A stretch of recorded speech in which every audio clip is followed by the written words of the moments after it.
প্রায় দিনই আমি তোমাদের কাছে অনেক রকম রেসিপি কিন্তু শেয়ার করে থাকি, তবে আজকের এই রেসিপিটা একটু অন্যরকম হবে। আর এই রেসিপিটা হবে ছোলার ডালের হালুয়ার রেসিপি। সত্যি বলতে এটা এমন সুন্দর একটা রেসিপি না, আমি তোমাদেরকে বলে বোঝাতে পারবো না। আর বানানো তো এতটা পরিমাণই সহজ, আর খেতে হয়তো দুর্দান্ত।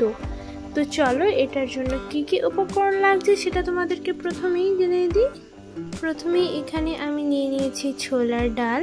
তো ছোলার ডালটাকে ভালোভাবে আমি ধুয়ে কিন্তু সেদ্ধ করে নিয়েছিলাম, এরপরে জল ঝরিয়ে নিয়েছি। আর এটা 500 ছোলার ডাল আছে।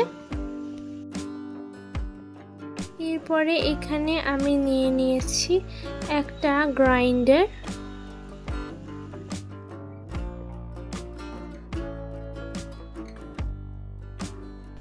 এরপরে গ্রাইন্ডারের মধ্যে আমি এই যে ছোলার ডালগুলো আছে সেগুলোকে দিয়ে দেব।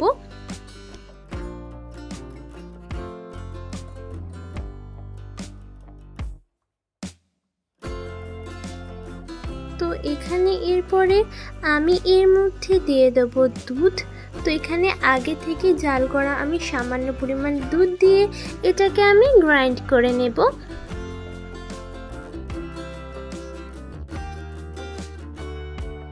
তো এখন কিন্তু আমি এটাকে বানিয়ে নিয়েছি। এরপরে এখানে আমি নিয়ে নিয়েছি একটা মোল্ডের মধ্যে আমি কিন্তু এটাকে দিয়ে দিয়েছি।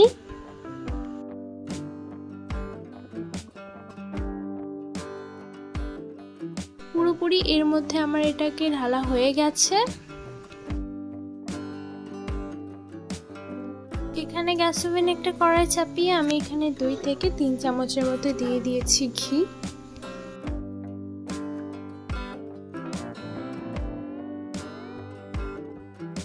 এরপরে আমি এখানে 1 থেকে 2টো তেজপাতা দিয়ে এটাকে খুব ভালোভাবে মিক্স করে নেব।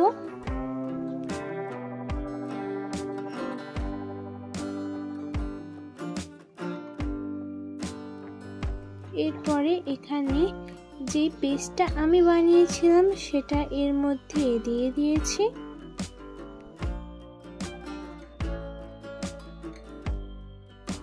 এরপরে এটাকে খুব ভালোভাবে এটার মধ্যে দিয়ে নেড়ে ছেড়ে নিতে হবে কিছু মিনিটের মতো।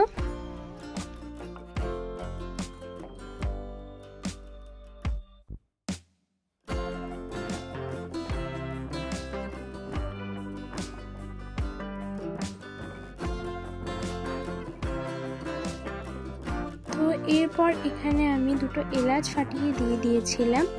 এখানে আমি এর মধ্যে মিষ্টি অনুযায়ী চিনি অ্যাড করে ভালোভাবে পুনরায় মিক্স করে নিচ্ছি।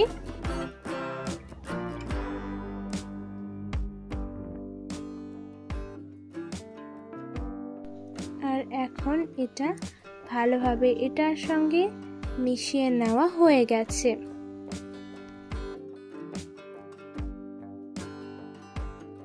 যখন ভালোভাবে মিক্স করা হয়ে যাবে তখন ঠিক এরকম ভাবে একেবারে ব্যাটারটা দেখাবে।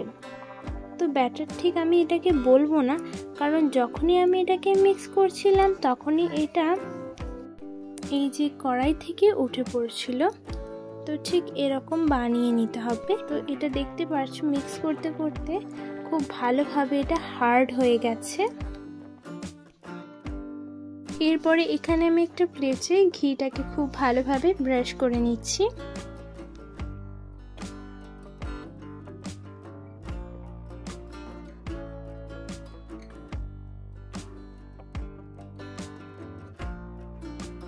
ব্রাশ করা হয়ে গেলে এর মধ্যে আমি সেই হালুয়াটা আছে সেটাকে দিয়ে দেব।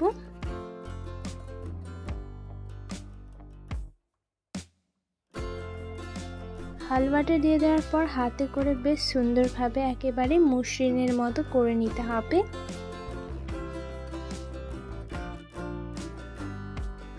এরপরে এটাকে আরো সুন্দর দেখানোর জন্য আমি একটা কাঁটা চামচের সাহায্যে এরকম একটা ডিজাইন বানিয়ে নেব।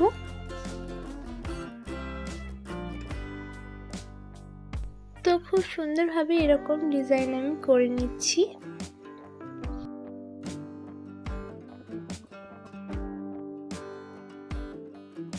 এরপরে এই ডিজাইনটা করার পর আমি এরকমভাবে ডিজাইনটা করে নেব।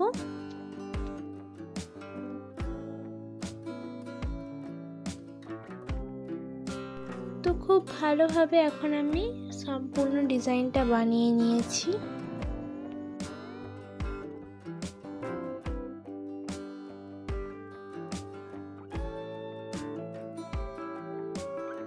ছুরির সাহায্যে এরপরে আমি কেটে দেখিয়ে দিই চলো যেটা কেমন লাগছে।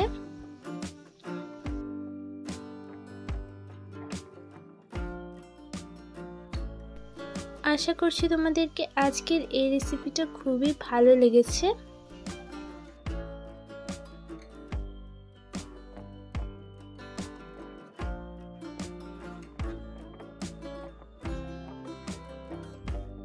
তো এখন দেখতে পারছো যে কতটা পরিমাণ সিম্পল এটা। আর আশা করি তোমাদেরকে আজকের এই রেসিপিটা খুবই ভালো লেগেছে। যদি ভালো লেগে থাকে তাহলে ভিডিওটাকে একটা লাইক করে দেবে, কমেন্ট করে দেবে এবং পাশে রেখে একটা সাবস্ক্রাইবারের বাটন আছে সেটা অবশ্যই ক্লিক করে বেল আইকনটা অবশ্যই করে দেবে অল নোটিফিকেশন সর্বপ্রথম পাওয়ার জন্য। আর আমার ভিডিওটাকে সম্পূর্ণ ওয়াচ করবে, এতে করে কিন্তু আমার ভিডিওর যে মোটিভেশনটা আছে সেটা কিন্তু আরও বাড়ে।